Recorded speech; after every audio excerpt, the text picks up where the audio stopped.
would love to ask a question. The traditional society, you highlighted clearly how these things were corrupted. Do you not sometimes think to yourself the possibilities for decentralized science to also be corrupted in that way? And maybe we can talk, if you're part of the panel later on, maybe you could address that question. Yeah, no problem. Yeah, absolutely. Thank you. Sorry?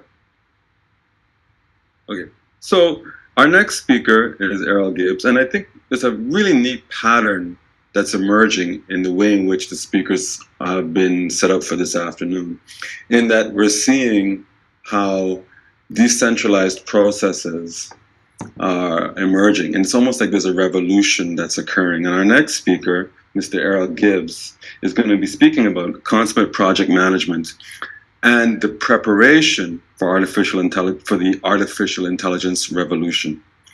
Errol Gibbs has worked in multiple aspects of power generation, from nuclear engineering power construction, thermal power maintenance, engineering planning, and power grid transmission, to project planning and scheduling on special projects at OPG's corporate office in Canada. A high point in Errol's career with OPG was facilitating the development of the cost and scheduling management systems to manage the used fuel storage engineering and construction project with $100 multi-million capital cost. Errol is also a self-inspired researcher, philosopher, writer, mentor, moderator, and speaker. In November 2023, Errol hopes to bring 9 books on happiness to the marketplace, including a white paper that proffers that every nation should institute a ministry of happiness as the highest value proposition to facilitate the management of countries. In a happy spirit, let us welcome Errol Gibbs.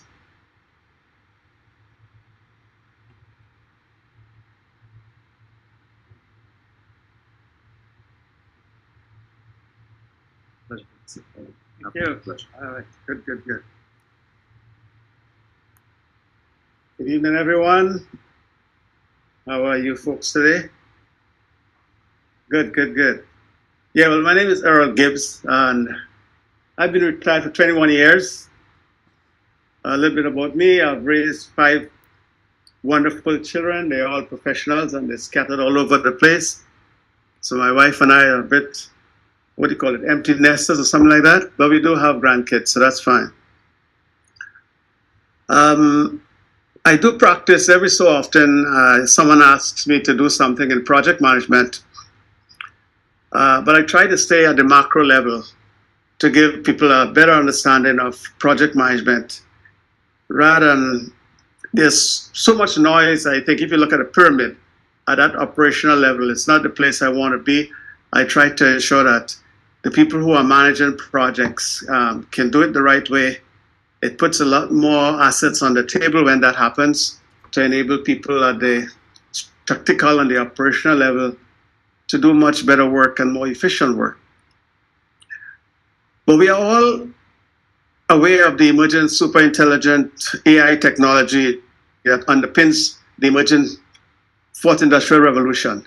I must say that for us as a people, we have not benefited from the 1st Industrial Revolution, 2nd Industrial Revolution, the 3rd Industrial Revolution, and hopefully we can exact some strategic benefits from the 4th Industrial Revolution. Notwithstanding, it's critical. I coined the phrase, it is coming at us as a Category 5 hurricane. And when it hits landfall, we are going to be in a heap of trouble. So one aspect I like to talk a little bit about is how do we manage projects that certainly will come in on the books with the new technologies. My brief presentation, of course, is to encourage you to take a higher level look at a higher level approach to business sophistication in terms of project management and businesses. In other words, how to manage projects and businesses in a digital era might be a better way of saying it. The brief focus will be on consummate project management knowledge, so it will be at a very high level. and we can drill down in further discussions at a different time. What is the case for implementing consummate project management? In 2018, PMI, the Project Management Institute in Philadelphia, conducted a survey on the project management inefficiencies and failure. The PMI study revealed that around $1 million wasted every 20 seconds collectively by organizations. Worldwide actually, due to ineffective implementation of business strategies. More specifically, the reasons are poor project management practices, equivalent to roughly $2 trillion a year wasted. And I wrote a paper because I was inspired by the problems that were occurring in the Eglinton Avenue, that project, So I wrote a 3-part paper on this, and I have a copy I could make available to someone, but certainly you can get a copy when you go to the website, and we'll give it to you later. Okay. So what is the case for implementing project management? Or I will say, what is the case for implementing consummate business management practices as well? So we have two fronts, project management, business management. Also in 2018, Susan Ward stated, according to Innovation, Science and Economic Development Canada, thousands of businesses exist in the marketplace annually in Canada. Business failure statistics show that about 96% of small businesses, 1 in 99, that enter the market survive for 1 year. 85% survive for 3 years, and 75% survive for about 7 years. Small businesses, approximately 7,000, go bankrupt every year in Canada. So definitely there's a case for better business management, better project management. These two critical data points to contemplate. These are 2 data points to contemplate, and the summary matrix or metrics provide evidence of the need for project management literacy at the consummate level as a force multiplier for success in entrepreneurship or fully engaged businesses. Now, they may appear, project management and business may appear as 2 distinct disciplines, but in fact, all businesses begin as projects. The problem is we don't transition enough of the project management discipline into running the business. So that's why businesses fail at the rate that they are failing. Okay? So what is a business? And the answer is relatively intuitive, so we won't spend a lot of time on that. But business management is the process of planning, organizing, directing, executing, and controlling the activities of a business or organization. To achieve its goals and objectives, it involves overseeing all aspects of the business, from financial and operations to marketing and sales, human resource, and administration. What is project management? So briefly, project management may have the same connotations as a business, but it is much more nuanced. Let me ask a question to the audience, by a show of hands if you wish. How many of you manage projects? Good. How many of you have, let's say, a PMP designation? You don't have to answer, but a PMP designation is a project management professional designation, and to be a consummate project management professional, probably 15 or 20 years. But there are levels at which you can develop the skills to get to that, ascend to that so-called apex in project management. Okay. So where are you, if I ask another question, where are you in the spectrum of project management expertise? So let's say elementary, intermediate, or advanced. Where do you think you might be in that spectrum? So you don't necessarily have to answer that, but I'm just asking because I want you to think of it, okay? So let's have a quick discussion. Managing a project differs from project management. The former is often a function of position, product knowledge, or by appointment, not essentially underpinned by the requisite proficiencies in project management and best practices. So you can see right away there's a fundamental difference. Okay? On the other hand, project management comprises a composite of knowledge, experience, likewise an understanding of policies, guidelines, procedures, methodologies, enterprise resource planning, enterprise reporting. So you can see there's a fundamental difference, and I have experience in my career, people who are project managers, and we knew there was a fundamental difference in being a project manager by appointment as opposed to project management, which requires, as I said, a host of attributes that are not gained overnight and is by much experience. These are the principal aspects of successful management of projects. They are the core attributes of project management underpinned by a framework, PMI's framework of 10 knowledge areas. I'm not so sure if you're familiar with what they call the PMBOK, but they have 10 knowledge areas. So in other words, if you are an expert in anything, or if you're involved in any particular discipline, let's say you're Christian, well, of course, you would know the 10 commandments.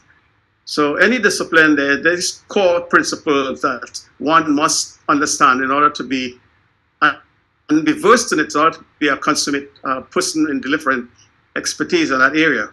So in project management, there are 10 project management areas. And I'll just itemize them for you briefly.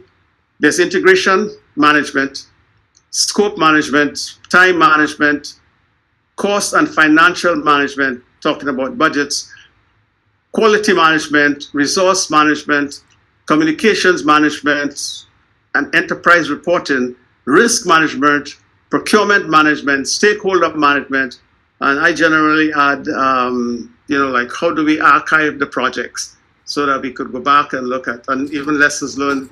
But that's part of a subset of one of the main points here.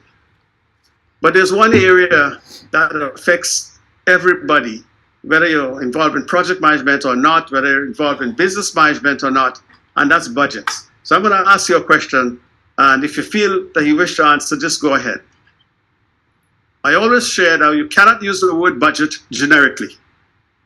Okay, so that means what is a budget and how many frameworks there are for a budget. Like, can anyone take a guess? Like, how many budgets even there are? If you're doing a project, how many budgets do you think you may have to develop before you get to a clear understanding of your project? Or if you go out into the world to look for financing for that project. Generally, people say, here's the budget. And they put it together and they rush out to the banks and they say, why did the bank not lend me the money or what have you? Or you may have a project like the Eglinton Avenue. There are many projects that have failed all over the world, like $2 trillion. I could mention the worst one on the planet, but I don't know if I should. I mentioned it so many times, maybe I should. But anyway, there are projects that are overrun by years and billions of dollars. It happens all the time. And why is it happening? I would like to understand why it's happening. But it really begins sometimes with the budget. And there are 4 budgets. You cannot use the word budget generically. So you have what you call an order of magnitude budget, especially if it's a new project, it's an innovative project. And this is what's going to happen to us with the 4th Industrial Revolution. All kinds of new projects, new innovations are going to come up. And people are going to be rushing out there believing that we've got a budget for this. No, but there's an order of magnitude budget. And it's very difficult, especially when you're doing a project for the first time. It's an innovative project. So then there's an intermediate budget. There is a definitive budget. And there's also a likely to occur budget. Could you imagine that? So how many of you as project managers, you start a project and you feel we've got a budget? The other thing about budgets, if I might digress a little bit, is how do you put a budget together for a project? And there are 4 bases upon which you do that. And you rarely hear about it. So for instance, when you get into an engineering project, 17-year project for a nuclear plant. 17 years, can you really put a budget out with any definitiveness? What that means is sometimes you have to be 75% into the project before you could come up with a definitive budget. So you can see those are the challenges that are out there, why you have $2 trillion of wastage. And a lot of projects, in fact, I could say, not boastfully, but I have seen few budgets that I consider legitimate budgets, meaning that they were based on a work breakdown structure, cost breakdown structure, material breakdown structure, and what's the other one? Cost, resource, material, time. Time is the other one, right? So based on the activity, time, and then the question of time, you have what you call elapsed time and real time. So if you are in a project and you develop your schedules and all that, then the question I would ask is it based on real time or elapsed time? So I could do a job in 8 hours, but that's real time. But it might take me a week to deliver. That's elapsed time. So do you comprehend elapsed time when you put in a project together? No, we tend to say, hey, is this going to take 4 hours? Okay, 4 hours. Maybe we'll add 1 hour of contingency perhaps. So maybe 5 hours. But that has nothing to do with the reality. Because the reality is if I'm writing specifications, an engineering specification, when can I actually do that? It's key, not the fact that I can do it in 4 hours or 5 hours or 8 hours. So you can start seeing the kinds of problems will occur in planning and scheduling. So more importantly, these 10 knowledge areas are recognized universally as benchmarks for results measurements, key performance indicators, and technology professionals and business administrators generally have to support this effort. What we argue is that directors and project management professionals, they need the support of teams of project management professionals, PMPs particularly, to help them understand and navigate the complex nature of integrated project management, especially in this emerging fourth industrial revolution. That's, like I said, it's coming to us as a category 4 hurricane with so many social and economic challenges. Okay. They often struggle to understand the inherent financial and value proposition because it is not, in some companies, project management is actually spending money on project management is not seen as a value proposition. And I think it's becoming more and more relevant understanding of what that is. But we think of, if we are purchasing material, that's real to the corporation, or we are paying salaries.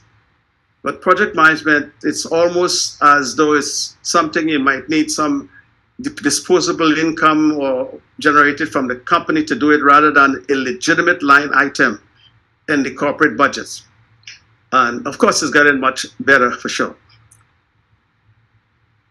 The other struggle, they often struggle to understand, yes, the financial and the value proposition. More importantly, how to evaluate and quantify the benefits of project management that's critical to success of completing their projects, from scope and time, budgets, quality, and other specifications.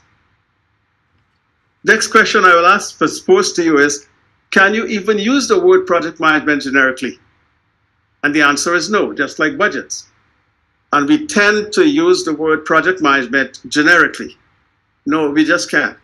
There are 3 major pillars of project management, really spoken of. Okay?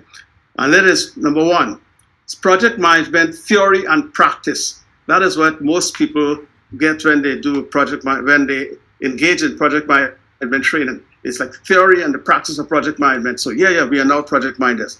But they often forget the next leg is project management planning and scheduling. And this requires the use of special computerized tools. And the best tool on the planet, maybe this is a promotion, is Oracle Primavera, P6. Now, next one on the line is project management software. So there are about 200 pieces of project management software. And the marketplace is getting confused right now with task management software that is being misunderstood as project management software. It just isn't. We don't do the algorithms. They don't have the algorithmic power. We don't use a lot of resource scheduling and leveling. We don't use priorities. You have up to 100 priorities, by the way. We generally use 10. So could you imagine doing a project and you have 100 priorities? No, that's kind of crazy, but certainly 10 priorities. So that is part of the whole leveling process. We don't have that power with the task management software. And I think the industry is being overwhelmed by task management software. There's a place for it, and there's a place for it when you are the more or less the detailed level of your schedules. And schedules has 4 levels: level 1, level 2, level 3, level 4. Most people just have a schedule, but there are 4 levels, and there's a reason for that when it comes to enterprise reporting, which is a whole big, another subject by itself.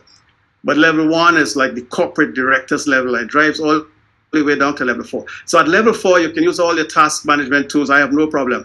But anyone using task management tools at a level 1, 2, or 3, something is fundamentally wrong with the understanding of project management. Okay. So the third level is project management process designs.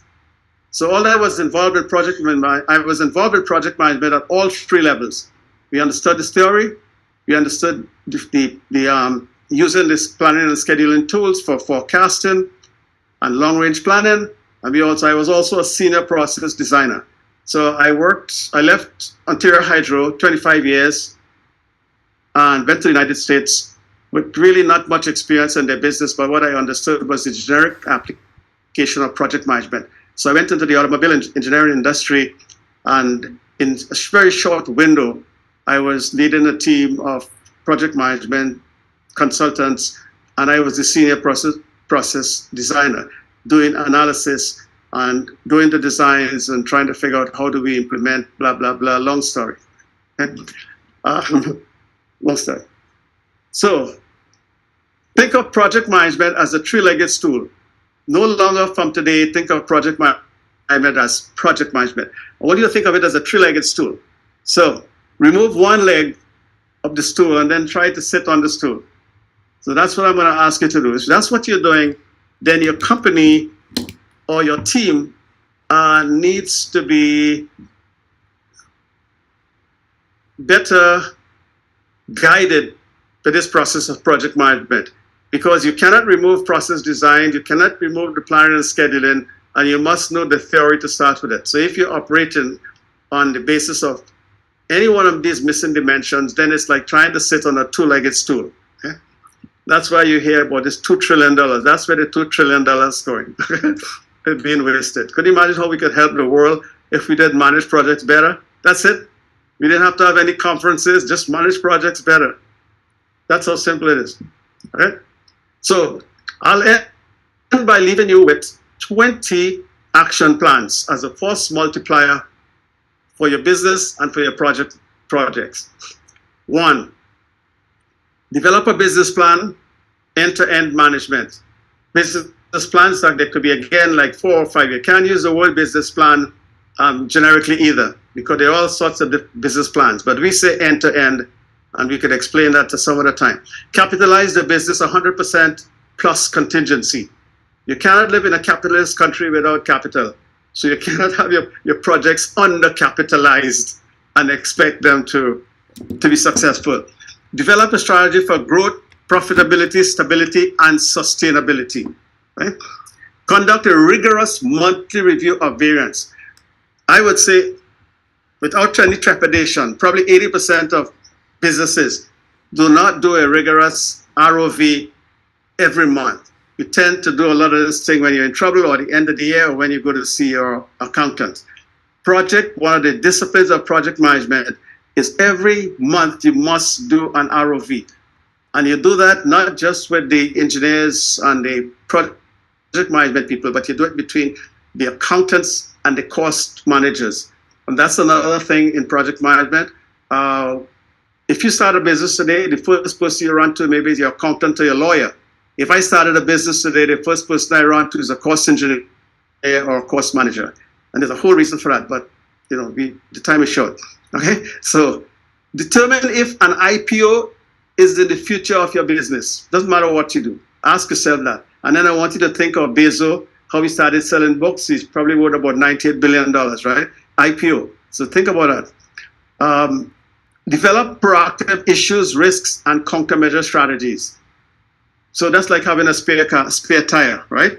So every aspect of your project, You must have countermeasure plans, risk management strategies. And talking about risk, there are 5 levels of risks. Okay, so that's why we can't use the word risks generically, because there are 5 levels of risk. Most of us, we just say risk, and I don't know why we do it. Risk, no, there are 5 levels of risk. That's why airplanes don't fall out of the skies, okay? But there are 5 levels of risk you have to comprehend.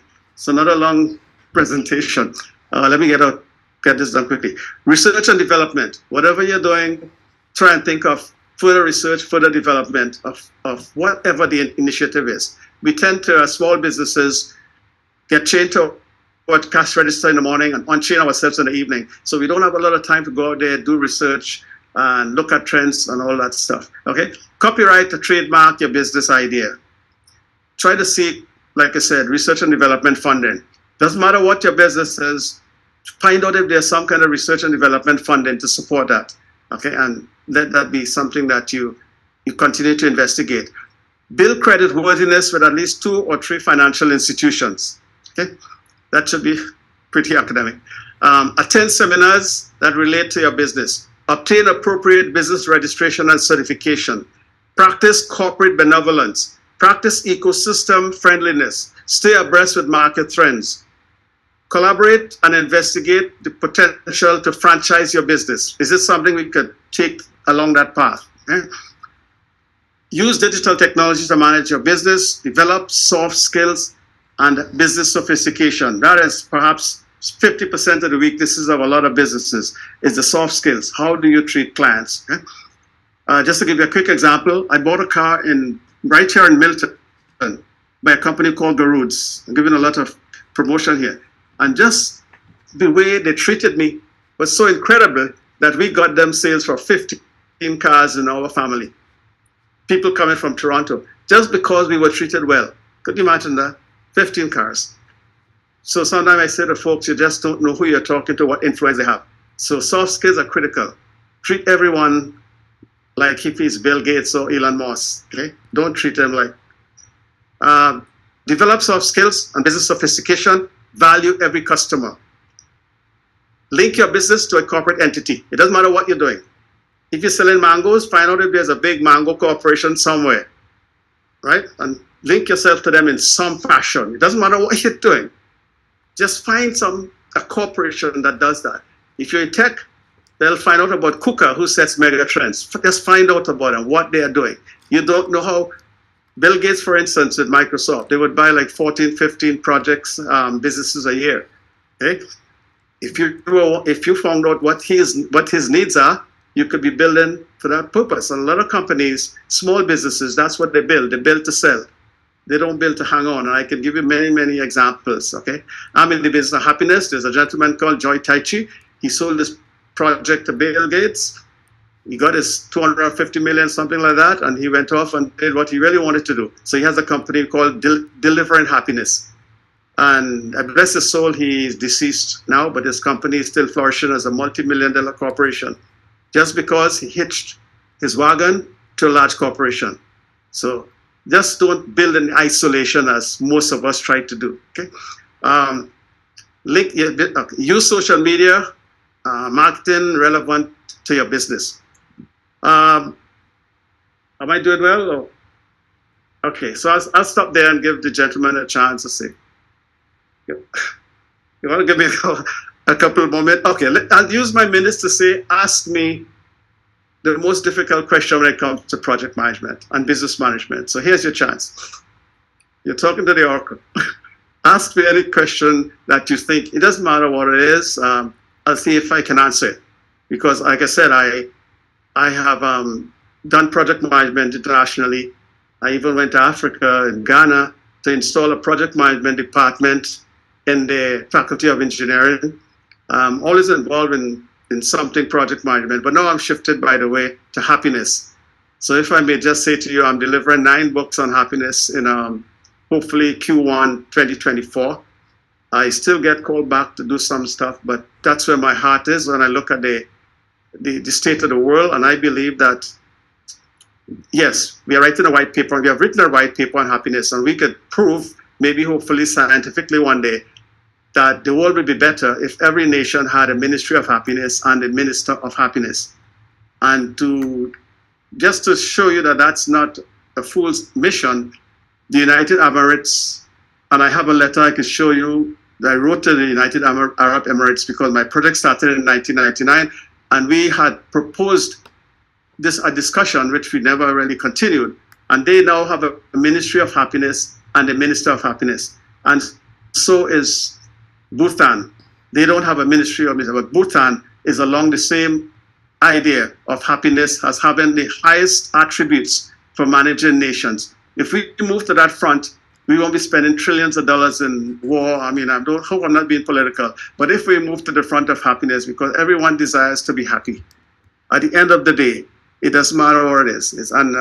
And if we were, I think we'd be less rambunctious and we'd be less in this always tense situation that we are in and trying to destroy each other, because the attributes of happiness will inculcate a better sense of who we are as people. But let me just say one thing on this happiness thing. I have spent many, many years asking and discussing the question, and I have asked the question for almost everyone I met for a very long time. And everyone said that they were responsible for their own happiness. And I beg to differ. We are interdependent beings. We are social individuals. Happiness is personal, interpersonal, transactional, and transformational. We are not custodians of our happiness. And I dare anybody to go home tonight and say to your wife, from this point on, you are responsible for your own happiness. I am responsible for my own happiness. And call the children in and tell them the same thing. And you come back to me in about a week or so later and tell me how it turned out. Okay? So I'll leave it at that. I'm always available. So through Wayne Hines. By the way, my birthday was 2 weeks ago, 1981, and I've been retired for 21 years. So I am closer to the horizon than most of you. So I'm trying to deliver all that I have within me, so that when I go upstairs and meet the master, he could say, well done, my good and faithful servant. Thank you very much.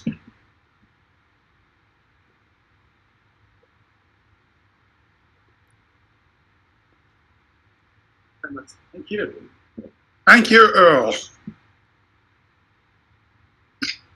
I've been in business all my life. Bottom line is, if you apply project management to every part of your business, you'll succeed tremendously, even beyond your expectations. So very, very valuable. Thanks again, Earl.